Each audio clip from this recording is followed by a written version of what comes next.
आकाशवल्लेपविदूरगोऽहम्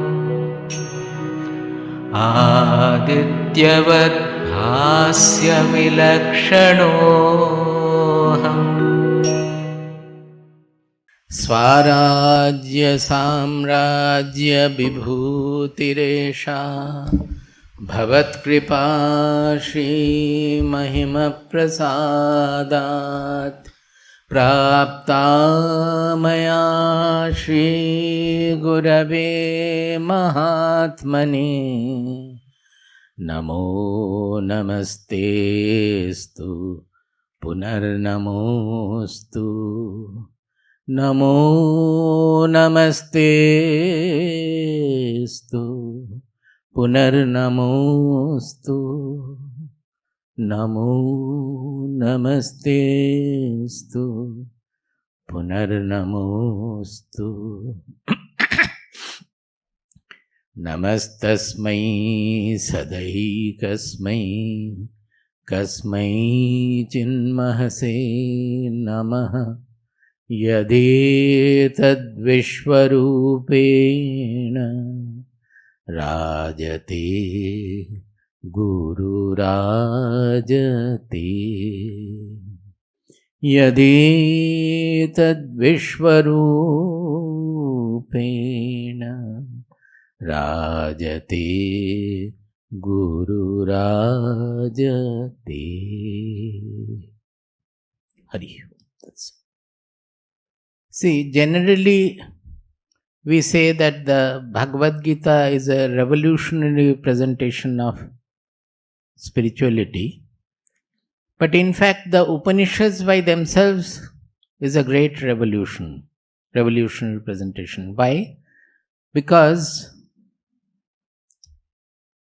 of 2 or 3 great discoveries which come from our spiritual pursuit, our Rishis have made. I will not go into all, but generally from birth onward, we always think that something from outside will make me happy. Now always that is how, right from the birth of civilization, people were trying to do something which will make them happy. But somehow our civilization must have been very, very old, so they had tried all external means for happiness, maybe, or maybe they were more intelligent to discover earlier that nothing from the external world is going to make us permanently happy. If you are looking for happiness, that they analyzed, that so many, even now also if you analyze, so many people have been born, so many people have died, people have become very rich, very intelligent, very famous. Did they really become happy by that? Suppose the richest person in the world, is he happiest also? Most probably he is less happy than others. As even in our own case, suppose initially we need money, so we go on earning money to fulfill our needs. But suppose we go on earning money for the sake of money and go on storing money, then money becomes the source of unhappiness, because we start thinking whether am I going to lose money or somebody else is having more money than me. All these troubles our mind takes up. Now, seeing the world, seeing how the world behaves, our Rishis found that by running after the external things, we are never going to be permanently happy. So is there a way of becoming permanently happy, or to get rid of this insufficiency, I will say. Insufficiency means there is a lack. Why are we looking for outer things? Because there is, from birth, there is a feeling of lack in us. Insufficiency. That is why we want to fulfill that by getting something from outside. That is the basic trouble. But we don't get fulfilled. So we want again something else to fulfill ourselves. This insufficiency continues. They found that whatever we may get, this insufficiency will continue. It is not going to, because by analysis we can easily understand that. Still we will look for it. Why? Because our evaluation, we are not taking it to a finale. We are not doing the evaluation with lot of seriousness. In Sanskrit we will call Shraddha. So the final conclusion we are not arriving at, which they arrived. That they found that the happiness for happiness we cannot get from anything. Even if I become the king of the whole world, I am not going to be happy. But is there any way of becoming happy? So they started looking within. Why? Because they found that the happiness is a product of our mind, product of our within. Happiness does not lie outside. Suppose you are very happy seeing somebody, or say you have gone to a beach, seeing the ocean, you are very happy. Suddenly the news comes that you have lost your job, or you have lost your some close person. Immediately you lose your happiness. The sea, the ocean is still in front. Whatever the situation you were happy with, that is still in front. But why the mind is not happy? If the happiness lay in the surrounding, then the mind should have been happy. So analyzing these events, we can easily understand that the happiness is a product of our mind, product of within. It is not outside. If it is so, then where from this happiness is getting born, if at all? To investigate that, to become permanently happy, we have to do the investigation. But we are not doing the investigation because we are not taking this evaluation to its finale. We are not serious about it. We carry on with whatever mixture of happiness or whatever we get, we carry on. But they thought that we must find out what is the final goal of life, or can we ever become happy or not. They started looking within for what is the source. In that process, they discovered that when they forgot everything, forgot the whole world, including his own personality also. That means I want to become happy, that also they forgot. Everything was forgotten. Then suddenly they found that they are flooded with happiness. This was a discovery. It was an experimental discovery. It is not based on theory. They started looking within. And initially they will have various things in mind, various thoughts will come. They will not be able to really penetrate within. But finally when they succeeded, and when the world got wiped out from their mind without falling asleep. If you fall asleep, then you will not know anything. So without falling asleep, when the world got wiped out from the mind, suddenly they got flooded with happiness. Now this was a great discovery, that when I forgot, I am always thinking that the happiness I will get by getting something from the world. Either small or big, or even if I get the whole world also, I am not becoming happy. But how is it that when I forgot the world, I became happy? That was the inquiry there. That means the happiness is a spontaneous, it's a natural coordinate or characteristic or property, whatever we may say. It's a property of our soul. It's a characteristic of our soul, of our real identity. It is characteristics of our inmost presence, where from the happiness is coming. After that, when their consciousness, again they started becoming aware of the world, they found that the whole world is simmering in happiness. That is why they sang, Anandadhyeva khalvimani bhutani jayante, anandena jatani jivanti, anandam pravishanti, avisam vishanti. They found that the activities in this whole universe, tremendous activities are going on. So many objects running around with so much of energy. Here, there is creation, there is destruction. Destruction means unimaginable destruction. Can you imagine a galaxy? We cannot even imagine our solar system. Galaxies are getting born, galaxies are getting destroyed. So much of activities are going on.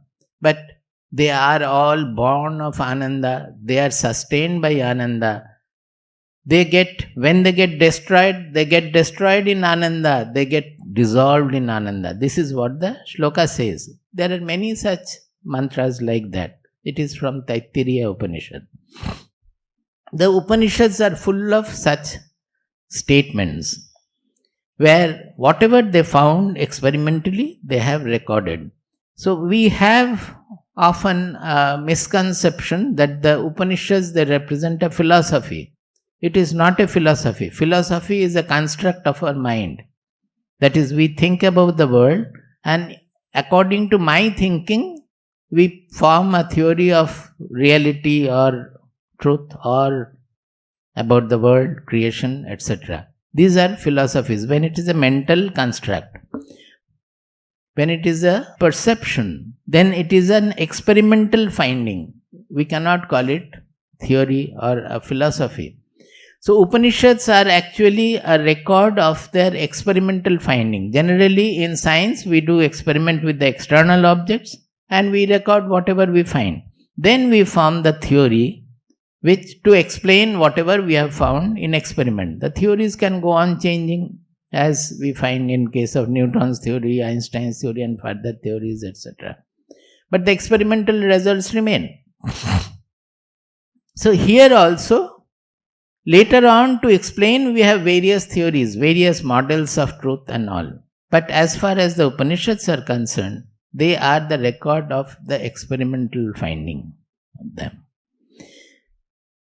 And there the great findings, the two greatest finding or greatest discovery, I always say these are the greatest discovery of the world in the entire time period. That is much, much greater than our scientific discoveries.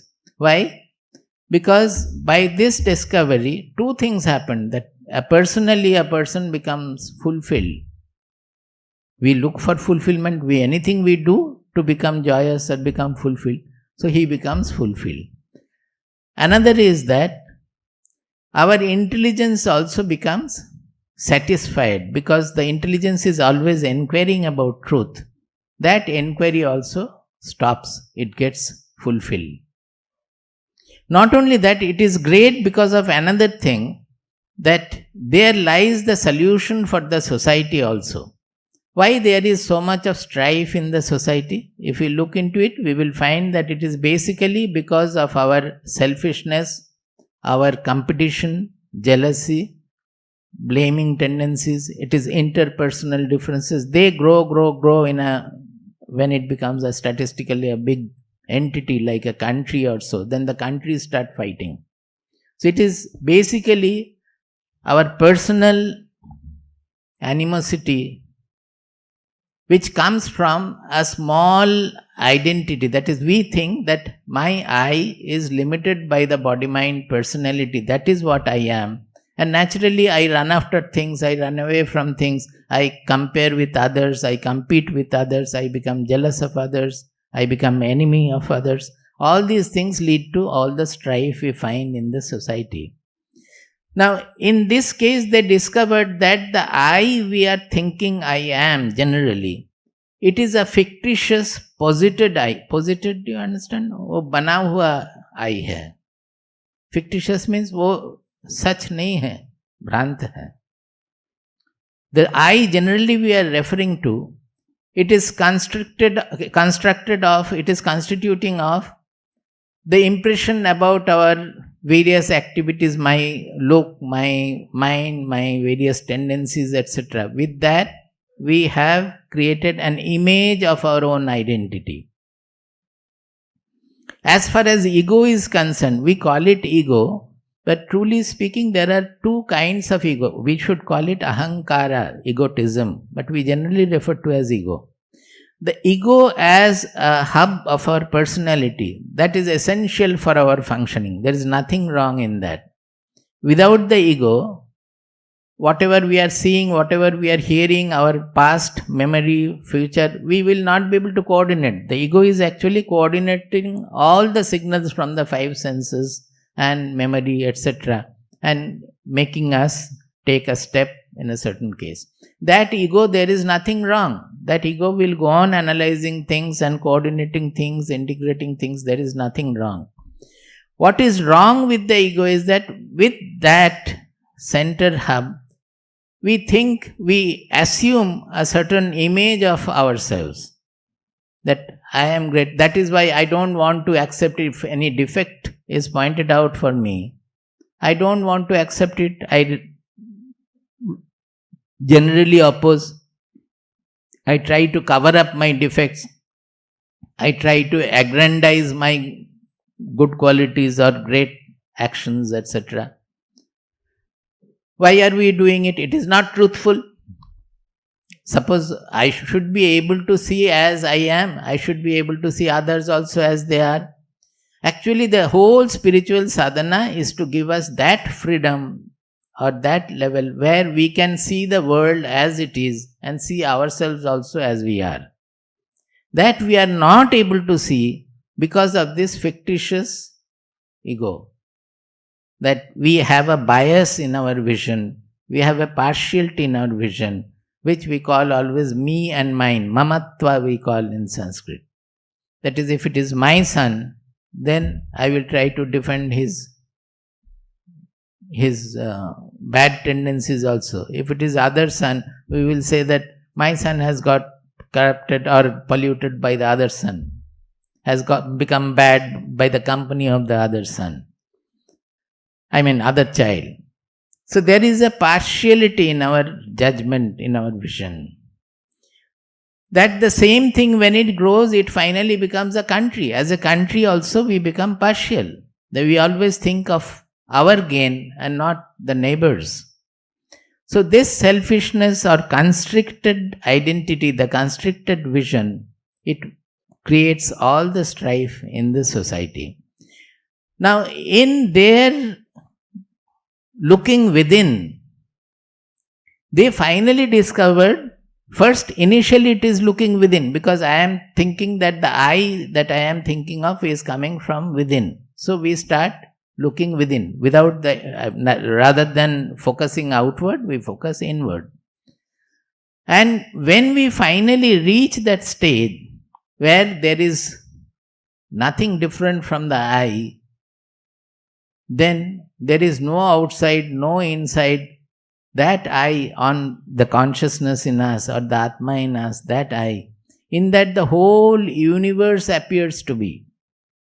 The whole universe is floating in that I. We can go into further depth how it happens and how we are doing. The first state itself we cannot do that much. But it is basically the discovery that the whole universe is sustained by our I, that consciousness. That I, we cannot say anymore that it is my I, the other's eyes are different. That is, this I is not limited by the body-mind personality. If we express a little more correctly, if we try to express, you can try to think of this statement that the whole universe, which is nature, the creation, of which my body-mind personality is also a small speck, is it not? I am a product of nature, I am born on this earth temporarily. So the whole universe of which my body-mind personality is also a small speck is floating in that Atma or Brahman or soul or consciousness, is appearing in that consciousness. So can we call the consciousness is in the body or the body is in the consciousness? The body, which is the part of a small speck in the whole universe, is in the consciousness.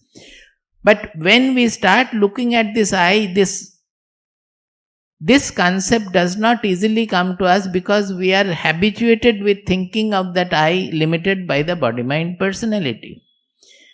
There comes this benefit of this experience, that is the experiment.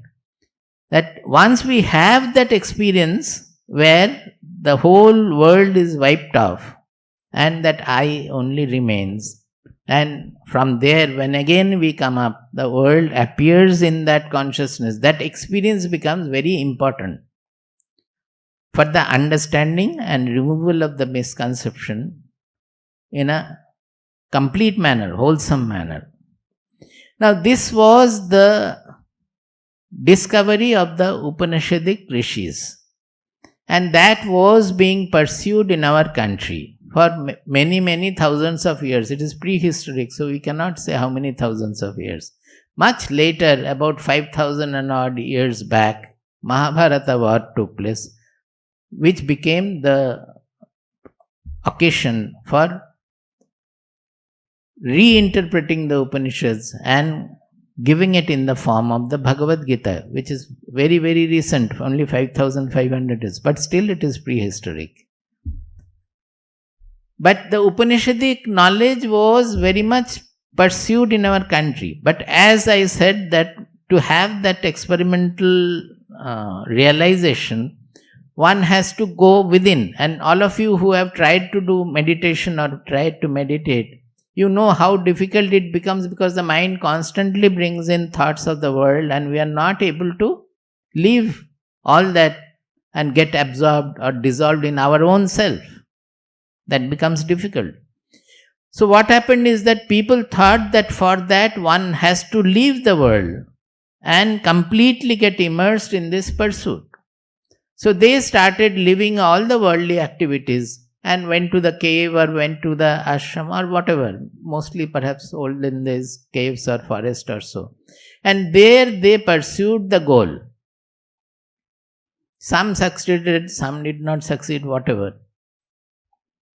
So that idea was that one has to leave the worldly activities and only concentrate on his within to get to this knowledge. That was the idea. Although Upanishads, as we get them now, it clearly states it is not that. That is only part of the first experience is essential to change our outlook, our vision. That is called the Nirvikalpa Samadhi. The real sadhana starts from Nirvikalpa Samadhi. Although it is regarded in many yoga sadhana, it is regarded as the end. It is not the end. It gives us the first experience, which becomes the ground for formation of the knowledge of the truth. So Upanishads actually deal with the knowledge of the truth, that what we realize in our meditation by getting into the samadhi, that is the ultimate of meditative. The Nirvikalpa Samadhi is the finale of meditative practice. So the ultimate of meditation is this Nirvikalpa Samadhi. So there, whatever we realize as our self or as the consciousness or the soul, when we are coming out in the world, it is nothing different from that. The whole world is an appearance of the soul. There is nothing other than soul, nothing other than consciousness, nothing other than the Brahman. The whole appearance is in that soul. That is what the Upanishads always specify. But maybe to have that initial step itself, one has to get a little away from the worldly activities, otherwise he will not be able to. But the finale is not there. The finale is finally to find out what is permanent, because their inquiry was everything in this world is impermanent, because the world is created. We should know that anything that is created will be destroyed also, is changeful. Creation means it is a change. And the whole process of causality will follow. The cause will give rise to the effect. That will become the cause for the next effect. Like that, cause and effect chain will continue. So anything that is created will undergo change. So they were looking for, is there not anything which never changes? Because then only it will give us the immortality. Immortality means which never dies. That means which is beyond causality, which never changes. So if there is anything unchanging, what is that? That was their inquiry. And in that they found that the subject I, which is the revealer of everything, it is revealing the external world. Suppose the external world, even if the eye sees, the After the eye sees through the nerve, the sensations will go to the brain, and in the brain some waves will be there also. But suppose the awareness, the consciousness is not there to reveal, will we know the world? ये तो difficult नहीं होना चाहिए. As long as we, suppose the computer which is doing so much of work, sometimes more than our work, it is doing, but the poor fellow does not know what he is doing. But we know what we are doing. That knowledge, that is the revealer. That is the work of the revealer. But what happens is that always our focus being on what is revealed, we miss the revealer. Suppose I see the book. Now this book, until it appears in my consciousness, I will not know that this book is there. But when it appears, immediately our focus is on the book, not on the revealer consciousness. So we miss the consciousness. It is not only for external, internal thing also. Suppose you are thinking, the father's thought has come. The moment father's thought has come, immediately our mind is focused on the father. But that father's thought is revealed by the consciousness. So we miss the revealer every point because our focus is always on revealed. That is why we say that from birth onward we have got habituated to see only small things. So the revealer which is revealing the entire universe, we are not able to conceive, we are not able to even conceive of it at all. It becomes very difficult because we have got used to always whatever is revealed, small things, either outside or inside. So, this revealer, what happens in meditative pursuit, when we are getting into the samadhi, because that revealer is no longer revealing anything of the world. Mark my word, it's very important. Initially, it is, suppose you close your eyes, then it is not revealing anything of the external world. You close your ears also, plug your ears or close down all the windows, doors, everything. Then it is not revealing anything of the external world. But your thoughts will still be there about the world, and those are being revealed by the revealer. The thoughts are still being revealed. Even, thoughts are disturbing me, that work of the intelligence, that also is revealed by the revealer. Even if there is no thought, you understand that also the no thought state is also revealed by the revealer. If anybody had accident and you had a small bit of unconsciousness for a few seconds or a fraction of a second, you will understand very well. Just after the awareness comes back, you feel that I did not know anything. Is it not so? In sleep also it happens, but sleep you will not remember because of the dream and other things, it won't be so effective. But if you had a bout of unconsciousness for any reason, just after the unconsciousness, when the awareness comes back, you will feel that how long you cannot say, because at that time was not on for you. But that I did not know and suddenly I have come back to awareness, that you will know. That means when there was no signal, that no signal state also was revealed to you. Otherwise you would not have known. That gap in the signal, you would not have known. Do you get my point? So that gap in that is no signal state, or you can say vacuum or emptiness or nothingness. So the revealer is the revealer of that nothingness also, no signal state also. So in samadhi what we do is remaining fit, that is without undergoing any accident or without sleeping and going into deep sleep also, we create that state when there is no signal. So because it is not an unconscious state, our awareness is still fully there. So we come to know the revealer there. Normally that revealer is revealing a thought. When we have closed down everything, that revealer is revealing the thoughts. So our focus is going to the thoughts.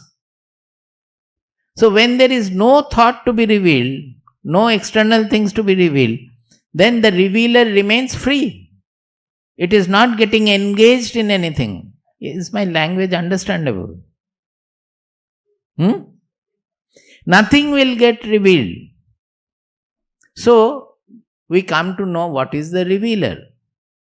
Now, this is what the ultimate of meditative practice. That to know what is that revealer in its free state. Now, when we are coming back from the meditative state again, then also this revealer is revealing the whole world. The whole world is appearing to be in the revealer, in that consciousness itself. So once we know that consciousness in its pristine state, when we are active again, we have to relate to that and see that the whole universe is appearing in that consciousness alone. So the whole universe becomes consciousness and consciousness alone. And then we call it not only Atma, but we will call it Brahman as a sustainer or the substratum of the entire universe. Now all this mithyatva and all lot of delusions are there. I don't want to go very much deep into it, but since the occasion has come, I am saying that the mithyatva is nothing but this appearance in the consciousness. We should not think that it is not there, nothing is there and everything will go away. Nothing will go away. Everything will remain as long as life is there in the body. Only we have to understand even the grossest thing, stones and all, they are also appearance in the consciousness. Subtlest thing, as we are discussing about consciousness, these are also appearance in the consciousness. They are all appearance in the consciousness. So they discovered that this is what the permanent is. This revealer never is missed. So Kenopanishad says, Pratibodha viditam matam amritatvam hi vindate, atmana vindate viryam, vidyaya vindate amritam. It says Pratibodha, one word they have used, Pratibodha viditam matam amritatvam hi vindate. When we find this revealer in every perception, the truth in every perception, then we become immortal. Who becomes immortal? The body will remain immortal. Nobody becomes immortal. Only we come to know that my real identity is not limited by the changeful body, mind, personality at all. It is transcendental. Not only one, but transcendental. And that never undergoes any change. This was the great discovery of the Upanishads. So, although the first experience may come in a meditative pursuit, the later part of the discovery is a knowledge discovery, that understanding the whole world as an appearance in the consciousness. So we should not miss anything coming away from meditation also. Suppose whatever we have seen in meditation in samadhi, if we find it in non-samadhi, in active state also, then do we need to go to meditation again? We will not. Now, these things were there in the Upanishads, but still it became a pursuit for only the renunciates, those who have left the world and gone to the ashram or forest or so. It was mainly a pursuit of them. When I say this, I must say that it was not fully true also, because even in the Upanishads we find the Rajas were custodians of this knowledge. And in Bhagavad Gita, Krishna is repeatedly saying Raja Vidya, Raja Guhyam, and he says that this was with the Rajarshis. Our kings used to have this knowledge. Otherwise they would not be able to rule the kingdom as they did, with so much of impartiality and impersonality. So it was the Rajas were having this knowledge, but with time the Rajas lost their purity and they got involved in the money and property and fight and all. And they have lost it. That is there in the Bhagavad Gita chapters also. So it is not fully true that this practice was not there in the world activity at all. It was there, is what the Upanishads say, as well as Bhagavad Gita, Yoga Vasishtha, everything, everywhere we find that. But it was not that common and not in so much detail. So the Upanishadic knowledge, Upanishad itself was revolutionary in changing our outlook about our life and all. Now, Bhagavad Gita became revolutionary in its presentation because it brought the Upanishadic knowledge to be practiced in an active life. That is why the Bhagavad Gita has taken the background as the war field. It was discussed in the war field. And those days, this kind of war, you cannot think of anything more involving than war. It was not the war like now, that you remain in a air-conditioned room and you send the bombs to be bombed somewhere else by just ordering. There the king had to fight with his own arms right in the field. So the kind of mental involvement we cannot even imagine they were having. In that, the Bhagavad Gita was practiced. So can it not be practiced in our ordinary involvement as a manager or a housewife, or as a teacher or a fighter or military or anything? Anywhere it can be practiced. To prove that, it was discussed in the war field. And the crux of the revolutionary presentation is, in the Upanishadic practice, the activities were considered hindrance. Because if we are involved in the activities, then we will not be able to meditate, we will not be able to concentrate our mind within and all. So all activities were considered hindrance. But in Bhagavad Gita, it is clearly stated the activities are not at all hindrance, but they are instrument towards liberation. That means by changing our understanding, changing our attitude, all our activities can become yoga. So that they will take us to yoga. Yoga means whatever takes us to the final yoga is called yoga. For example, we are doing the yoga practices, exercises and all. They are not taking us to the ultimate goal, but they are making our body and vital movements, mind, etc. fit for the spiritual pursuit and final attainment of yoga. Truly, yoga means the fusion. The yoga word means fusion. Fusion of what? When the posited, fictitious, egoistic I, that gets dissolved in the real identity I. You get my point? The I, the small I we have created by our own imagination, that I gets merged in the real I, which is universal. That is the ultimate yoga. When we say yoga, we mean that.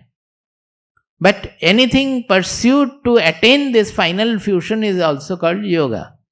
So the activities, if we pursue with the yoga attitude, with Bhagavad Gita defines and we will discuss, then those activities will take us to the ultimate yoga of this fusion. So are they not instruments for liberation? They are taking us to the final goal. This was the revolutionary presentation of Bhagavad Gita. And it is based on the activities, if we do with the yoga attitude, they will purify our mind, they will make our mind expand, loving, universal, impartial. All these things the whole mind, intelligence, our personality will undergo a transformation so that the final knowledge will automatically dawn.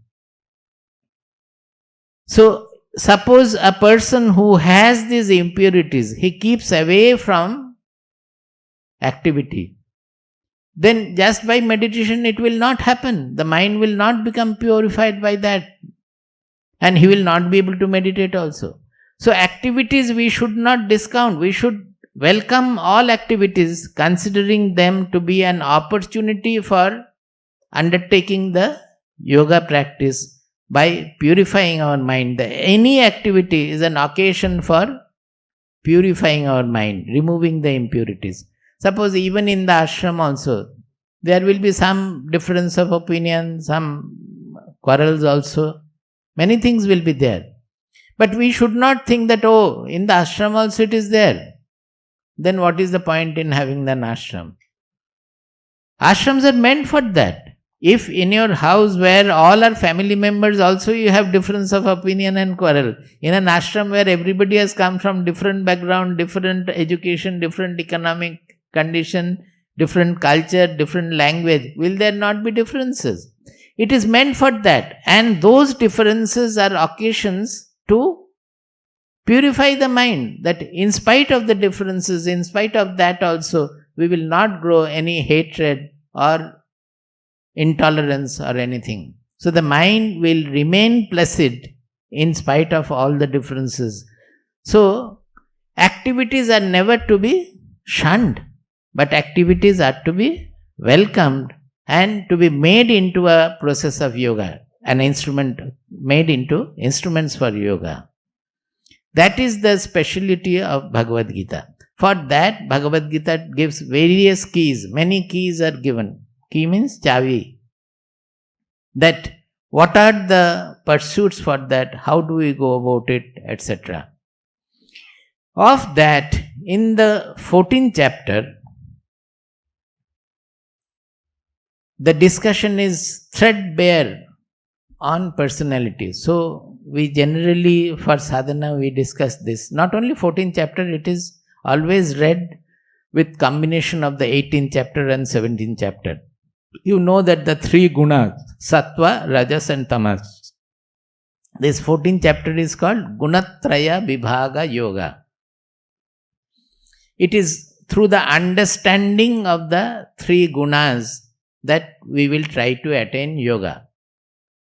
Now, to understand the three gunas fully, we have to take the help of the 18th chapter and 17th chapter also. But it is a threadbare analysis of our personality. But originally it is a model. That three guna is a three guna model. Sattva, Rajas, Tamas. Generally in many books you will find the nature is constituted of these three gunas. That is the standard day. But here, apart from the nature, it is discussed particularly with reference to human personality. That our personality is constituted of these three gunas. And these gunas go on, that we look different, that we behave differently, that we study differently. Some are intelligent, some are less intelligent, some are very energetic, some are lethargic. All these differences are coming because of gunas. The guna combination, the guna constitution, that is causing all the differences. These are the three broad categories this model gives. I would say very accurate also, because through this model we can understand the personality very well. And they have discussed that there is nothing wrong with the gunas. Each personality will be manifesting the gunas in different manner. Even a guru shishya also will be different. Suppose our Baba and Swamiji, or say Ramakrishna Dev and Vivekananda, when we analyze them, their activities, etc., or look were entirely different, poles apart. But both realize the same truth, the same Atma, there is nothing different there. So these differences of the manifestation, that is coming because of the guna constitution. But whatever the guna constitution be, this 14th chapter is particularly noted for telling us that how each guna binds us to our body-mind personality. That is the main, the crux of our 14th chapter. So we will try to understand through this analysis what constitutes the troubles we are undergoing and how to get rid of that. Whatever I said now, I will come back again and again on various occasions to the points to go further deeper into it. Sometimes taking some illustrations also. For example, just now I was talking about, I started with the sukha, that the happiness, joy, it is a product of the mind. There is a story. It is not a story, it is perhaps true. Once a Raja, you must have heard, we have told so many times, Swamiji also has told you so many times. Raja went to Benares and went to the temple to see. The Rajas used to go to pilgrimage, etc. So good Rajas, good kings, they had the practice of honoring Mahatmas. This was our country's culture. You will find in Kalidasa and various other um, compositions also, that how they were respectful about the saints and ashrams. In Shakuntala's, Kalidasa's composition, you will find that the Raja, when he had gone for hunting, in the process they came to a place where they found that the animals are fearless. The deer are moving around fearlessly. The peacocks are coming close to the retinue. Raja will move with military also. Seeing them also, the animals were not frightened. So seeing all that, the Raja tells his minister that we must have come close to or within the field of an ashram, because I find the animals are friendly here. They are not fearful of human beings. So it is not right for us to go farther with our retinue. Stop the army here itself. Let them take rest here. I will walk down to find out where we have come. Maybe with the minister, they will remove, Raja also will remove his armors and everything they will keep there. Maybe barefoot also, we don't know what was the culture. He started walking and found that it was Kanva Muni's ashram. So that was the practice that and the Rishis also will honor the Raja. When the Raja comes, they would be specially honoring them, because the Rishis are able to remain in their ashram peacefully and carry on with their job of writing or disseminating the vidya, disseminating the knowledge, only if the king's rule is proper. Suppose there has been misrule, then all these, even these classes cannot be taken. They will stop all that. You know that in Chaitanya Mahaprabhu's time, that the Nawab gave an order that from today onwards, no Harinama Sankirtana cannot be held in any house.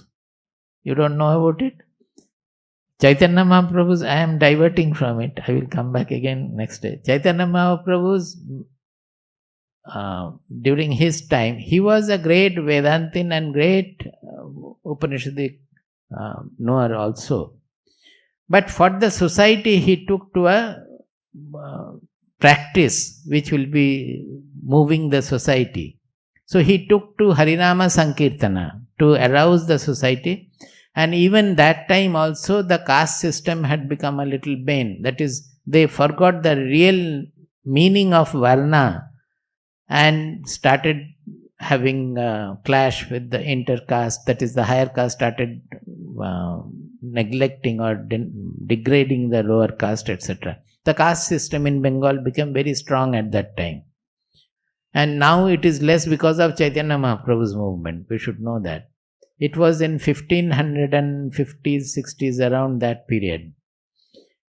So in his Harinama Sankirtana programs, there was no caste difference. He used to particularly call everybody belonging to all castes to participate in that together. Our Swamiji also started the Vishnu Sahasranama to deal with this caste system. That in Archana and Homa, different caste people will sit side by side. Normally the Brahmins will not accept it. So initially there would be resistance also. But finally, they also started participating. In the Homa Kunda also, everybody is supposed to do it. But they have to be taught to do it properly. Everything will be done properly. So, seeing that movement, the Nawab of Navadvip, he gave an order that from today onwards there won't be any Harinama Sankirtana. In any house it is forbidden to have Harinama Sankirtana. So a devotee came and read out the notice that Mahaprabhu, this is the order of the Nawab, that no Harinama Sankirtana can be there in any house from today onwards. Chaitanya Mahaprabhu immediately danced and said, very good, let us go out of the house and let us have Harinama Sankirtana on the road. See how they do it. So they started doing Harinama Sankirtana on the road, and it became so much energized that it started growing. And when such group becomes too big, even the Mahaprabhu cannot control them. So they went ahead and burned the Nawab's house. Nawab fled from his back door. They went to Nawab's house because of the order and they set fire to Nawab's house. Now about this there are controversies also, because the next generation of disciples thought that how can Chaitanya Mahaprabhu burn Nawab's house? So they suppressed it. Again, about 2-3 generations later, they took it back in Chaitanya Charitamrita. They again brought it back because they understood that there lies only, it expresses a greatness of Mahaprabhu, nothing short of that. That when the society needs a Mahatma, has to take such a step. And maybe in that burning the Nawab's house, maybe it was uncontrollable movement which would have happened. So that movement, from then on, it started moving to Odisha, and finally it reached a border of Andhra Pradesh also. There are still people who would say in Odisha and Andhra Pradesh that we were party to that, that is their ancestors were party to Chaitanya Mahaprabhu's movement. That is how the Bengalis reached there. So the Raja, the good kings, they will always honor the Mahatmas. And this Raja, after seeing the temple, visiting the temple, he said that, is there any saint nearby? Then I would like to see. So they inquired and they found there is a very great saint very close by. So they took the Raja there. There the saint was sitting under a banyan tree, putting on only a bark of the tree. He was seated there. And the Raja came there prostrated and asked his questions. Then the saint spoke for some time. The Raja liked the saint very much. So he started coming again and again to visit the saint.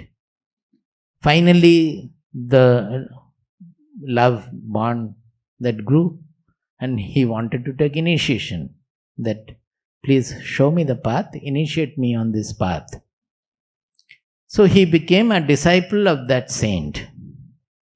Now, when the Rajas become disciple of somebody, the Guru has to be a Raja's Guru. Is it not so? So the Raja will not immediately be freed of his ego. If his Guru is a Nanga Baba, he will not like it. Raja is putting on good dress, coming from a palace and all. He would like to host his Guru also in a palace-like situation where everybody will say that he is Raja's Guru, he is King's Guru, etc. So he finally one day thought that my Guru doesn't look nice in this bark and all. He brought some Gerua silk, very costly silk, and presented to him that, Maharaja, you are my Guru. I don't like you to be in this Valkala. That bark is called in Sanskrit Valkala. In this, please listen, fulfill my request, put on this garb. And Valkala is so harsh, it will pain you. And this will be a very smooth, fine silk. You will be feeling comfortable in that. So then the saint smiled and he replied, Vayamiha paritushtaha valkalais tvam dukulaihi samaiha paritosho nirvishesho visheshaha satu bhavati daridro yasya trishna vishala manasija paritushte korthavan ko daridraha. I think I am correct in saying. He says that Vayam iha paritushtaha valkalaihi stvam dukulaihi. We are satisfied here with the bark of a tree. And maybe you, Raja, you are satisfied with the silk. Dukula means silk. Valkala means bark. Vayamiha paritushtaha valkalaihi stvam dukulaihi. You are satisfied with the silk. If you put on the bark, you will not be happy. You will be happy only with the silk. But we are happy with the valkala.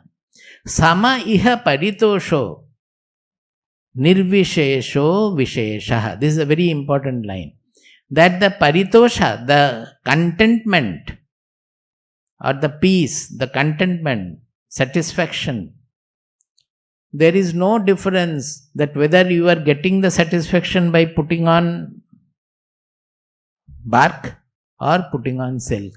Is there a difference in the santosha, santushti, in the contentment? Both are contentment in us. So what is the speciality of this contentment? Sama iha paritosha. It is sama. It is everywhere. Whether it is from losing a job you are happy or getting a job you are happy. When we take up sannyasa, leaving our job, leaving our family, leaving our house, property, money, we become happy. The happiest ever. In another case, getting a job, getting a family, getting a building, you will become happy. But is there any difference in the santushti? Difference, sometimes a little graded difference, but otherwise it is all the same. Samaiha paritosho nirvishesho visheshaha. This word nirvishesho visheshaha, that means speciality of this contentment is that it does not have any speciality. Speciality of contentment is that it does not depend on where from the contentment has come, because it's a product of the mind, it's a product of the consciousness. The consciousness is same in everybody, and from that this contentment has come. That means it has not come from the balkala or from the silk. This is what my point was. I was explaining this in the beginning. No? It is not coming from the outer objects. It is generated in the mind, and its speciality is that it does not have any special feature. It does not have any speciality. From there, Swamiji has taken my name. Nirviseshananda. He has taken from there. Because he used to say that. That whenever he would say something, ye bhi theek hai, wo bhi theek hai. He used to say that, Are, what are you saying? Ye bhi theek hai, wo bhi theek hai. So I was given to that. Whatever he would say, I will say that this is the good part of it and this is the bad part. Both are okay. It is like this. We have to accept it like that. So when I took up sannyasa, he gave me the name Nirviseshananda. That means who takes delight in becoming non-special, Nirvishesha. That is not having any particular difference. Who delights in that, he is called Nirviseshananda. So, samaiha paritosho nirvishesho visheshaha. Then he says, satu bhavati daridro yasya trishna vishala. A person is poor whose thirst is big, whose greed is big. One does not become poor by not having money, and one does not become rich by having money. The real richness or poverty depends on the mind, whether the mind is suffering from insufficiency or not, whether the mind is feeling lack or not. If the mind is suffering from insufficiency, then he is poor. If the mind is contented, then he is rich. Satu bhavati daridro yasya trishna vishala. Trishna means thirst, greed. Is vishala means very big. Manasija paritushte korthavan ko daridraha. When the mind is satisfied, then how does it matter whether he is an arthavan or a daridra? There is no difference at all. Who is arthavan and who is daridra? When the mind is satisfied, that is the richness look for. We understand all these points provided we become inward looking. We are missing these truths because we don't pursue our inward vision. लोग बोलते हैं spirituality difficult है, पूछेंगे वैराग्य कैसे होता है, बताने के बाद बोलेंगे know that is difficult. After explaining, they will say it is not difficult. It is so comfortable, so fulfilling that anybody would like to become a Vairagyan. Vairagya is so fulfilling. Vairagya means what? It is the ultimate Vairagya is absolute impersonality, freedom.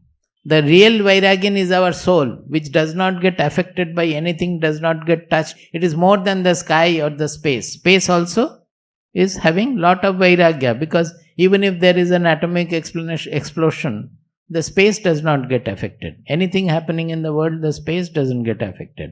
That is the meaning of Vairagya, that it remains untouched in any varying situation. It never gets affected by anything, unaffectedness. So our real identity, the soul, is absolutely unaffected. And who will not like that unaffectedness? You will do everything, you will enjoy everything, but nothing will touch you. Such a great situation. Only because of lack of attention or lack of intensity of our pursuit, we miss it.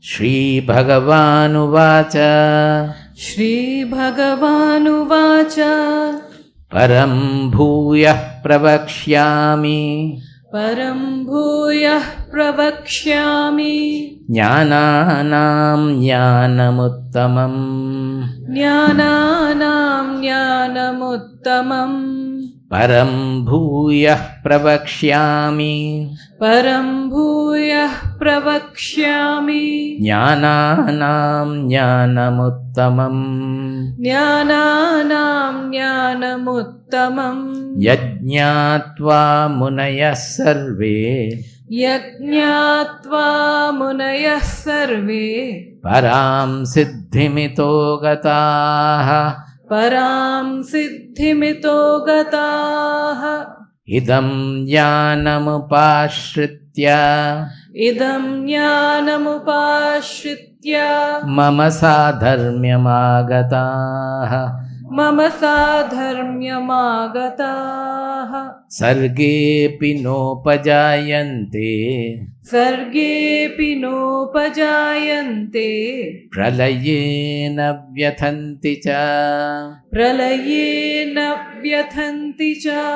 In most of the chapters, you will be able to divide the chapters in small sections. These two shlokas, they make the first section. You will find that in the second section, it grows, develops in a different manner. So this is the first section, these two verses. He says, Param Bhuyaha Pravakshyami. I will tell you again, I am telling you again. What is that?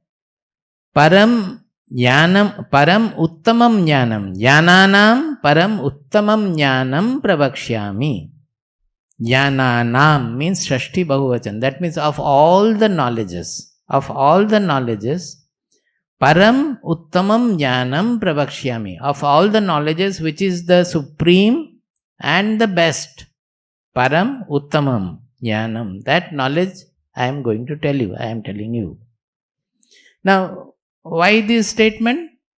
Because he is discussing knowledge only. Particularly in the 13th chapter onwards, he has started openly discussing knowledge. We generally divide the whole Gita in 3 major sections. The first 6 chapters, then the second 6 chapters Bhakti, the third 6 chapters are considered Jnana. It is not so clear, but overall the rough distinction is made.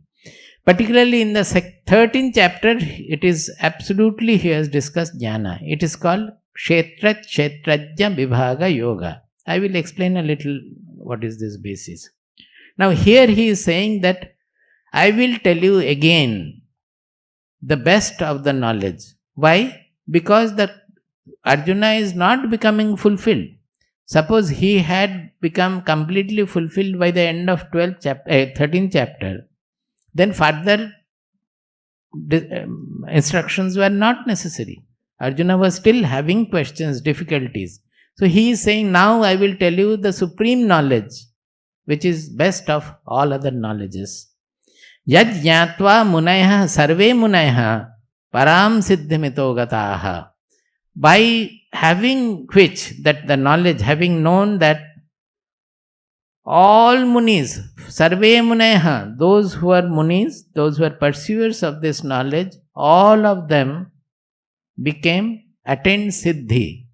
All had got fulfillment. Now generally these slokas we say they are part of the Shastras. Always we say, the other day also I mentioned, that eulogization, Arthavada, that is speaking very highly about whatever the Shastra is going to present. This is extremely important because most of us are missing the truth. Why? Because we are not giving enough importance to it, what is told. When something is told, how will you give importance? Suppose I say that there is diamond below this platform. If you believe my word, then all of you will start looking for it, or gold below the platform, because you have a certain value for gold. If it is something else, that also it will be like that. That is, whatever we value, we will put our all attention on that. So suppose suddenly the greatest truth is disclosed and exposed, and you don't give any value to it, then it will be just, in Bengali we call it Benuvane Mukta Chadana. That means in bamboo field you spread all the pearls. It will be disregarded, it will not be honored. So before giving any lofty instruction, it is for the author to present very highly. It is not wrong also, it is great. Actually it is true. But eulogization of that is very important, so that the listener gives importance to it. Oh, now he is going to speak the highest truth. That means so far he has not spoken the highest truth. Actually every sloka he has spoken the highest truth. But the Shishya will not know that. So he will say that, oh, acha, now Krishna is going to tell me the highest truth, so I have to be attentive now. Then again he is developing some question. He will put it again in a different manner, so that his interest is created again. So this is very important in the Shastras. In the beginning they eulogize whatever they are going to do. It is truly not a eulogization, it is truth also. But the fact is that all the chapters are, it is true of all the chapters, nothing special about this chapter. We will take it up tomorrow.